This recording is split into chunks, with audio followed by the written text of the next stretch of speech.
Hey, Tom Collins here again with Elevating My Business.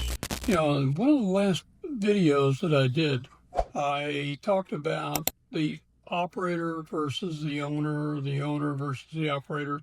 I wasn't satisfied with that, so I'm giving you more information here.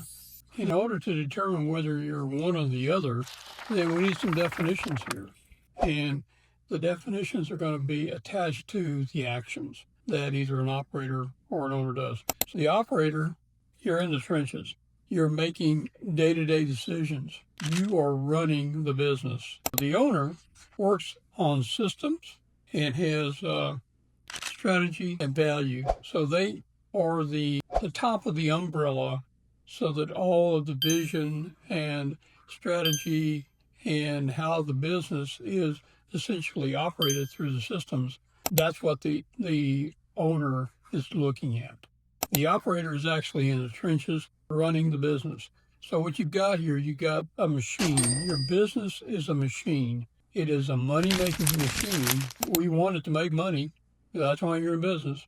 And the operator is operating the machine, running the machine.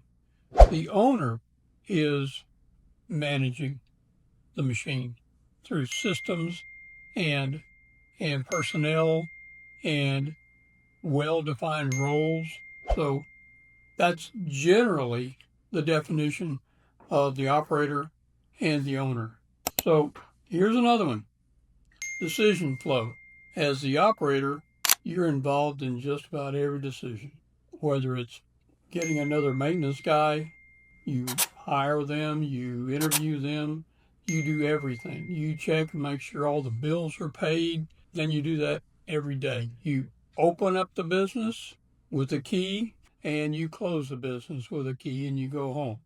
And the business never leaves you because you're always thinking about that business. The owner delegates with accountability. So that's what you're doing is you're taking those tasks that you were normally doing and you're delegating those with accountability. In other words, you still have the responsibility for monitoring them, but you're taking that responsibility of the day-to-day task off of your back and you're delegating that to other people.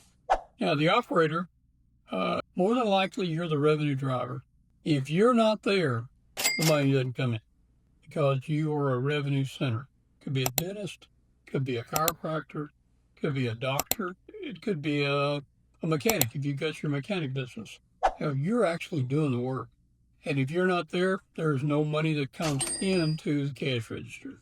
Now, with being an owner, you have repeatable business engine. That means you've got systems in place so that if you're not there, the money still keeps coming in. You've got standard operating procedures so people know how to run the business, and what you're doing is monitoring the business on a regular basis. There's a couple more things here.